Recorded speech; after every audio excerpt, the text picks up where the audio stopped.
אנו מכריזים בזאת על הקמת מדינה יהודית בארץ ישראל. היא מדינת ישראל.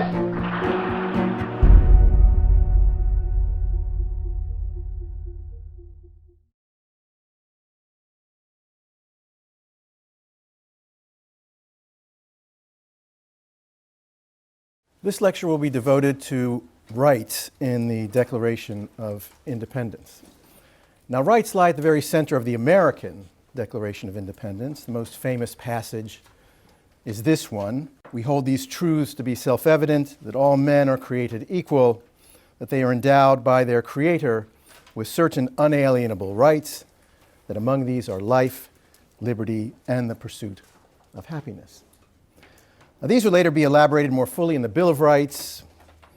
Individual rights are one of the legacies of Enlightenment thought and can be traced through the French Declaration of the Rights of Man to the UN's Universal Declaration of Human Rights. Israel's Declaration of Independence speaks of rights, but while much of the Declaration draws on the American model, here we see a clear departure. The jurist and Supreme Court Justice Eliakim Rubinstein has pointed out that while the word right or rights appears 7 times in the Declaration, in all but one instance, it refers to a collective right, not an individual one. These mentions of collective rights include, and I quote, the right of the Jewish people to a national rebirth in its own country, the right of Holocaust survivors to a life of dignity, freedom, and honest toil in their national homeland, the right of the Yeshuv to be reckoned among the peoples who founded the United Nations, recognition by the United Nations of the right of the Jewish people to establish their state, the natural right of the Jewish people to be masters of their own fate like all other nations in their own sovereign state, and the state is declared by virtue of our natural and historic right. It's in this aspect that the Declaration reveals its explicitly Zionist rationale and a blunt rejection of the logic of the Emancipation, itself the child of the Enlightenment. In 1789, the Comte de Clermont-Tonnerre famously insisted before the Paris National Assembly that the Jews also be protected by Article 10 of the Declaration of Rights. According to that article, no man ought to be molested because of his opinions, including his religious opinions. The Count insisted, and I quote him, the Jews should be denied everything as a nation, but granted everything as individuals. A century and a half later, Europe failed to protect those individual rights of Jews, not only their right to practice their religion, but their right to life itself. The Zionist view, as articulated by Herzl, was that the individual rights of Jews could only be upheld if the Jews collectively enjoyed rights as a nation in their own country, in their own homeland, in their own state. This is bedrock Zionism. Yet despite this emphasis on Jewish collective rights, the founders aspired to create a state that would respect the rights of others, who in this case were Arabs. Herzl, Weizmann, Jabotinsky, Ben-Gurion, they all championed the liberal idea that Zionism did not negate the individual and collective national rights of Arabs. As Herzl wrote in his manifesto, The Jewish State, if members of other faiths or of other nations reside among us, we will provide them with equal protection and rights under law. But as the conflict with the Arabs intensified, so too did apprehension. The concern that the Arab realization of their national rights, the rights of a majority, could prevent the rise of a Jewish state. We're accustomed to seeing the Jews of Israel as a majority and the Arabs as a minority. The founders inhabited a very different world from our own, in which the Jews were a decided minority in their own national home. It took much more courage for them to stand up for equality than it takes for us today, when Jews are a solid majority in their state and have been for 70 years. But stand up they did. Let me bring but one example. Earlier I mentioned Zalman Rubashov's, Shazar's, pre-declaration of political independence given on behalf of the Zionist Executive Council on April the 12th. It's the one with a long list of grievances against the British, you'll recall. The parts of this declaration devoted to rights would filter through into drafts of the actual declaration. And listen to what Rubashov, third president of Israel, had to say about rights and the Arabs, and I quote him. "The Jewish state that the people of Israel will establish in its homeland will be a state of justice and freedom, of equality of all its citizens, without distinction of religion, race, sex, and country of origin. And to the Arabs of the Hebrew state and our neighbors surrounding us, our appeal is directed today. In fact, in the days of bloody battle imposed on us for brotherhood, peace, and cooperation. We came in peace, and for building peace we came here. Let us together build our state as equal citizens with equal rights and obligations, in belief in mutual respect and understanding of the needs of the other." Now, it should be remembered that as Rubashov spoke these words, the bloody battle was in full swing. Before it ended, 6,000 Jews would die, fully 1% of the population of the Yishuv. Yet there is no demonization of the enemy. The American Declaration of Independence refers to the merciless Indian savages whose known rule of warfare is an undistinguished destruction of all ages, sexes, and conditions. Now, it would have been easy to have said something comparable about the Arabs, but it's Rubashov's conciliatory tone that prevails in the Declaration, and indeed probably directly inspired the similar passages in the final Declaration. Now, at the same time, the Declaration was made in the midst of a war, in which the prospective Arab citizens of the state had mobilized to overthrow it. The Arabs were in a state of armed rebellion, in which they coordinated with better armed invaders, the Arab states. In this kind of war, rights were bound to be compromised. And to prevail against its enemies, the Jewish state also had to impose emergency measures on its Jewish citizens, which included pushing all of the pre-state militias into a centralized army. The drafters aspired to make the Declaration a catalog of liberal principles, but at times they hedged their language, knowing full well that war would open a gap between professed principles and state policy. And it also produced a deliberate omission. If you ask the average Israeli, or even the average Zionist, how Israel's Declaration of Independence defines the state, he or she will probably answer this. According to the Declaration, Israel was established as a Jewish and democratic state. Here, for example, is Abe Foxman, former head of the Anti-Defamation League, in a letter to the New York Times from 2015, and I quote it, "Defining exactly what a Jewish state means is an age-old issue in Israel, but Israelis have understood since the creation of Israel in 1948, as embodied in the Declaration of Independence, that Israel is a Jewish and democratic state." But the Declaration of Independence doesn't contain the words democracy or democratic. And this wasn't just a careless oversight by the drafters. In various drafts of the Declaration, the state was explicitly described as democratic. It was Tzvi Berenson, who was the most liberal of the drafters, who first introduced it. In his version, the Jewish state would be, and I quote, "Jewish, free, independent, and democratic." In later drafts, democratic would be moved to another place, and finally, in Moshe Chertok's draft, democratic disappeared. Why? Well, we don't know for certain. Professor Shachar speculates that Chertok removed democracy because it had already been decided that Jewish law would govern personal status, and he thought that would be considered undemocratic. But this seems to me a very unlikely reason to strike democracy. Democracy referred to political rights in the public sphere, and here the new state would have a problem. According to the UN resolution of November 1947, the Jewish state was to hold elections 2 months after the British withdrawal for a constituent assembly. Elections which, according to the UN decision, shall be conducted on democratic lines.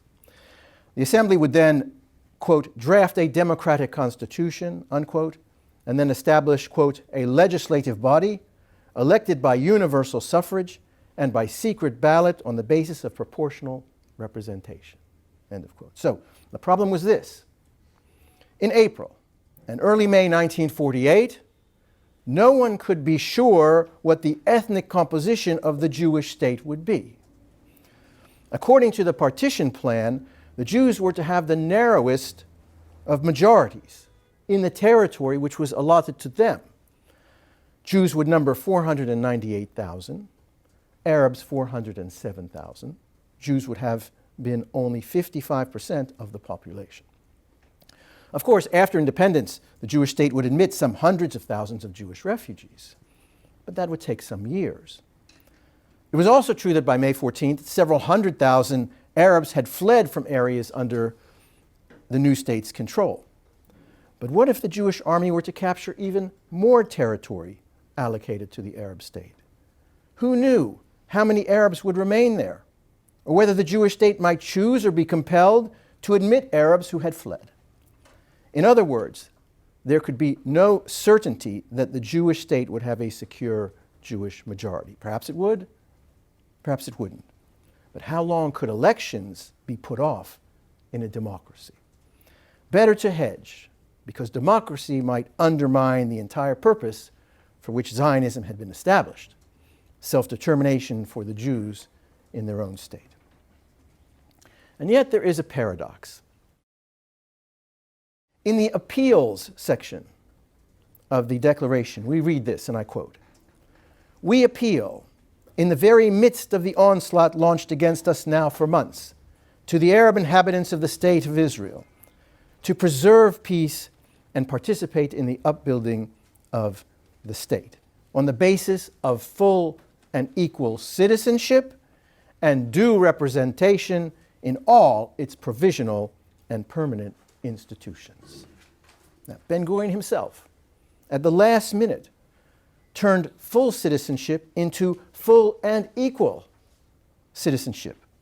So democracy went out and equality went in, practically evening the score. What was going on here? And what was Ben-Gurion thinking? Did he already know, from the outcome of the war to that point, that the state would have its Jewish majority, and that there would be no risk to the Jewish state by having Arabs represented fully and equally?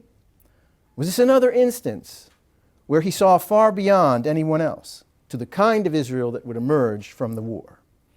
In this instance, we have only the edit. We don't have the rationale, so we can't say for certain.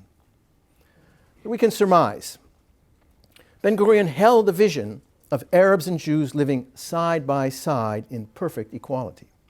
There was only one proviso: the Jews would form a majority, the Arabs a minority. Only a state with a majority of Jews could be a Jewish state. If this one condition was met, then the Arabs were entitled to the full panoply of individual rights enjoyed by Jews, as well as collective rights as a national minority. And by mid-May 1948, that's the reality he saw looming. It's been said that Israel isn't so much a Jewish and democratic state as a Jewish state that happens to be democratic. If so, then it happens to be democratic because by the beginning of 1949, when Israel held its first Knesset elections, it was clear that the Jews would constitute 85% of the electorate. Hundreds of thousands of prospective Arab citizens of the state had fled as refugees and wouldn't be coming back. By then, of course, it was too late to put the word democratic back into the Declaration of Independence. But Israel's first elected government put it right in its guidelines. It was comprised of Ben-Gurion's Mapai and religious parties. The guidelines had a section which was entitled Freedom, Equality, and Democracy. And it described the system of government in Israel as democratic and republican. In addition to repeating and expanding rights mentioned in the Declaration, the guidelines specified that, and I quote, "In all state institutions, municipalities, and other elected bodies, full and equal electoral rights will be maintained without regard to sex, religion, race, or nationality." So now it was possible to say not just full and equal rights, but full and equal electoral rights, because the Jews finally had their decisive majority. Hence the paradox. Israel owes its development as a democracy in which Jews and Arabs do enjoy full and equal political rights to the dislocations of the War of 1948. Once Israel had its solid Jewish majority, it could then develop along solidly democratic lines. Now, wars don't usually foster democracy in post-colonial states. Israel may be the world's only exception. The Israeli declaration didn't recognize only the political rights of Arabs. After Ben-Gurion finalized his draft and presented it to the People's Council, one word was added following the discussion. In Ben-Gurion's draft, the state would guarantee freedom of religion, conscience, education, and culture. One member proposed adding freedom of language. True, perhaps it came under the general rubric of culture, but he said its omission, and I quote, could be interpreted to mean that Arabic will not be of equal status to Hebrew. And we have assumed, as a basis, that in our state, both languages will have equal status, not just in schools, but in courts. They can speak Arabic, end of quote. Now, Ben-Gurion made an interesting response. No one opposes freedom of language, he said, but the language of the state is Hebrew. This doesn't deny to other inhabitants the right to use their language in every place. Chertok also thought that freedom of language should go in, and so it did. This was the sole change made in the declaration in the 2 hours before Ben-Gurion announced it. But freedom of language and even official use aren't the same as official status. Arabic in Israel is used for many official purposes alongside of Hebrew. But it's not true that Arabic is an official language of the state. This status is reserved for Hebrew. Let me end this discussion of the Arab question with a story. Once the name of the state was determined to be Israel, as we discussed earlier, there arose the question, what should the state of Israel be called in Arabic? A committee comprised of 2 members of the People's Administration and an Arabist looked into the options, and as in the case of the name Israel itself, a process of elimination produced the choice. One option had been Palestine, or Western Palestine, but it was thought that the Arab state, which was supposed to arise alongside the Jewish state, might call itself Palestine, which would create confusion. Another geographic option was Sahyun, Zion, but this would turn all Israelis into Zionists in Arabic, and Zionism was already anathema.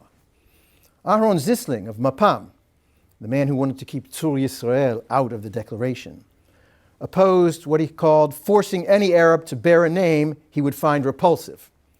But in the end, no better alternative could be found than Israel, which appears in the Quran about 40 times in connection with Jews from antiquity onwards.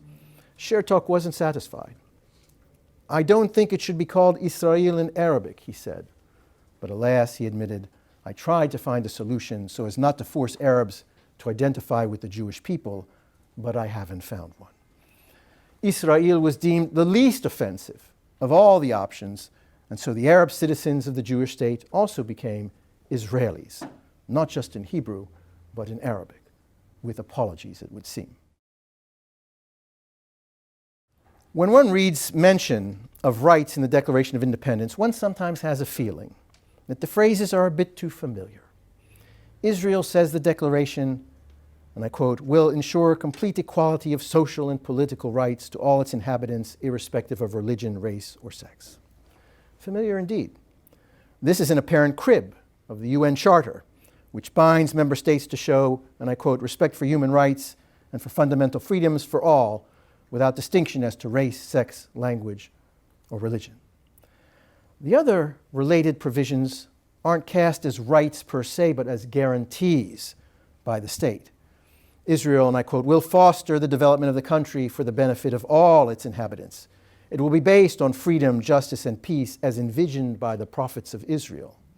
And it will guarantee freedom of religion, conscience, language, education, and culture. It almost sounds plagiarized from the UN Plan for Palestine, which required that the Jewish and Arab states, and I quote, guarantee to all persons equal and non-discriminatory rights in civil, political, economic, and religious matters, and the enjoyment of human rights and fundamental freedoms, including freedom of religion, language, speech, and publication, education, assembly, and association.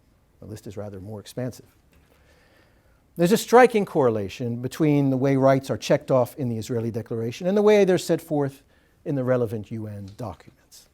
And this has given rise to the suspicion that they were included precisely to ingratiate Israel with the United Nations and smooth the path to its acceptance by the world body. The author and public intellectual, Asaf Inbari, makes the strongest case for this conclusion, and I quote him. The most quoted, most extolled paragraph in the Declaration of Independence, the 13th paragraph, which has won near constitutional status in Israeli discourse, is nothing more than a submissive, almost word-for-word repetition of the UN demand for the protection of equal rights and basic freedoms. The only significant difference between the demand for equal rights as stated by the UN and the ratification of this demand in the Declaration of Independence is the poetic addition that was inserted here, as envisioned by the prophets of Israel. This addition, he goes on to say, has succeeded to delude generations of Israelis into thinking that the paragraph expresses the original distinctive vision of the state of Israel as a Jewish and democratic state is intended to somehow realize the visions of the prophets of Israel, even though the vision outlined in the paragraph is the exact same vision that the UN decision outlines. End of quote. So in Bari's conclusion, the obvious layer in the declaration is merely a diplomatic tactic, intended, he says, for Western liberal ears, designed, as he puts it, to win the hearts of the nations of the world, of the West mainly. This is certainly possible. In a previous lecture, I quoted Ben-Gurion as emphasizing that one of the purposes of the declaration was to satisfy the United Nations. It was, as he said, a form of hasbara. And while it's true that the Jewish state already had a license from the United Nations, it would seek to be admitted to the United Nations after its establishment. Only after admission could it be regarded as a full-fledged member of the family of nations. True, not all of the existing members had scrupulous regards for individual or minority rights. The most steadfast supporter of Israel at the UN at this time was Stalin's Soviet Union. But experience had taught Zionist leaders that they would be held to a higher standard, both by Western democracies and by world Jewry. And yet, once again, we're left to ponder a change that Ben-Gurion made in Chertok's draft. Chertok had the state of Israel, and I quote, will grant complete equality of social and political rights to all its inhabitants, irrespective of religion or race. And Ben-Gurion said, no. It shouldn't say grant. It should say ensure. Why? They are entitled to them. Right? This is a radical difference, a concept of unalienable rights. These rights exist independently of whether the state grants them or not. So just when we might think that the founders didn't much care about individual rights and only mention them to mollify the United Nations, along comes Ben-Gurion and makes us wonder. I might add, too, that Chertok's draft didn't include equal rights irrespective of sex. Ben-Gurion added that himself. But if the discussion of rights in the Declaration often sounds like an echo of a UN document, not so the treatment of another set of rights, the holy places. The Declaration promised that the state will safeguard the holy places of all religions. This was far from the demand of the UN resolution, which didn't just talk about safeguards, but existing rights. The UN plan read as follows, and I quote, insofar as holy places are concerned, the liberty of access, visit, and transit shall be guaranteed in conformity with existing rights. Freedom of worship shall be guaranteed in conformity with existing rights, subject to the maintenance of public order and decorum. Now, it isn't hard to imagine why the founders didn't want to commit themselves to the maintenance of existing rights. It's because the Jews had very few of them.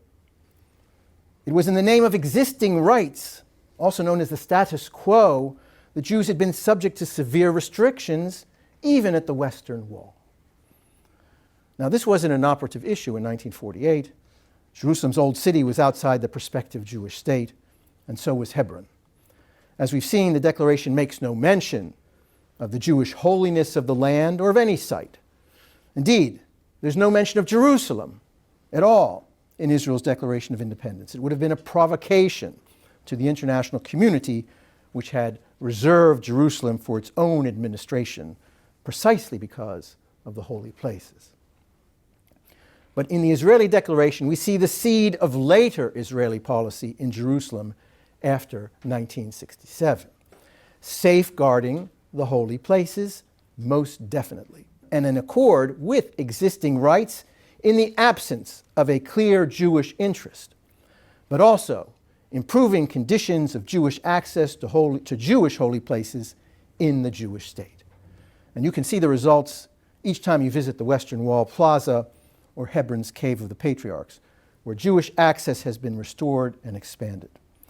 The wording of the declaration made possible later legislation, the Basic Law on Jerusalem, capital of Israel, which alongside safeguarding establishes the principle of, quote, freedom of access to the members of the different religions to the places sacred to them or their feelings, end of quote. I want to end this lecture by highlighting a right possessed by most of the people in this room. The Declaration, in its section on principles, announces that, and I quote, the state of Israel will be open for Jewish immigration and for the ingathering of the exiles. This historical section also affirmed that the Holocaust showed again the need for a state that, quote, would open the gates of the homeland wide to every Jew. Ultimately, this is the unique right affirmed by the Declaration of Independence, and in 1950 legislated in the Law of Return. All of the other rights in Israel's declaration can be found in the constitutions and laws of other democracies. But the right of the Jews to return has no parallel. It's been pointed out that some other states have repatriation laws, and that's quite true. But no other repatriation law reaches as far back as 2,000 years in conferring a basic right. The first act of the new state was to abolish the British legislation of the British White Paper of 1939 that had closed the gates of the country to Jews desperate for refuge. The first ship full of immigrants denied entry by the British embarked the evening, I think maybe the next day following the declaration. And since then, millions have exercised their right, your speaker included. It's given rise to all sorts of controversies. Who exactly is a Jew? The law didn't specify. And isn't it a form of discrimination that privileges Jews over others? Now, the first issue is indeed a complex one on which the Declaration issues no guidance. When the gates opened on May 14, 1948, they were open to all who had been persecuted as Jews.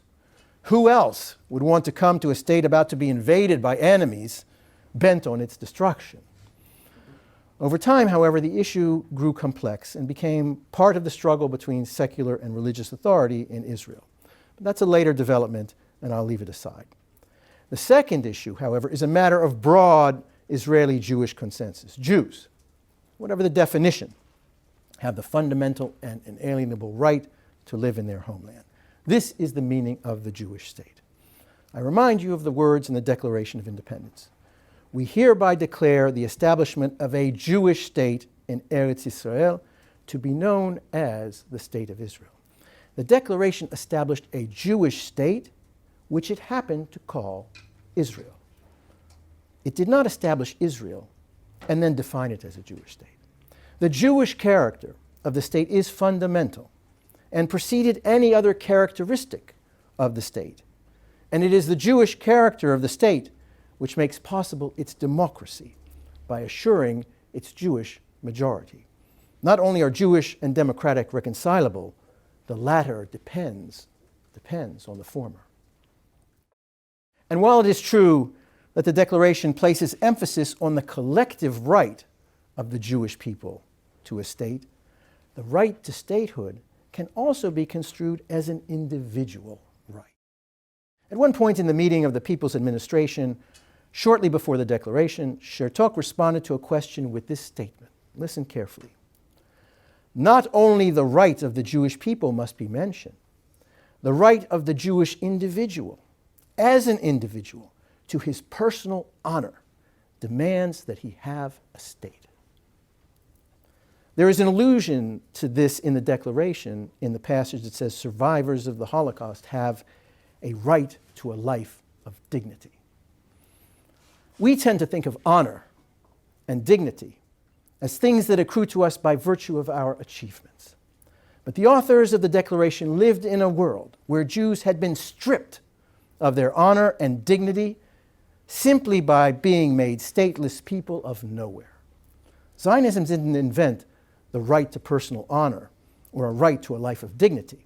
These are no different than the unalienable rights of life, liberty, and the pursuit of happiness in the American Declaration of Independence. The argument of Zionism was that Jews couldn't secure these individual rights without a state of their own. What the Zionists didn't claim, but which is arguably true, is that the existence of the Jewish state has also imparted honor and dignity to Jews elsewhere and everywhere. And that concludes this lecture. Rosenblit. This is an issue of international borders. It is impossible to ignore. Ben-Gurion. Everything is possible. If we decide now not to say borders, then we won't say it. Nothing is a priori. Rosenblit. This is not a case of a priori. This is a legal matter. Ben-Gurion. Law is a matter that human beings decide.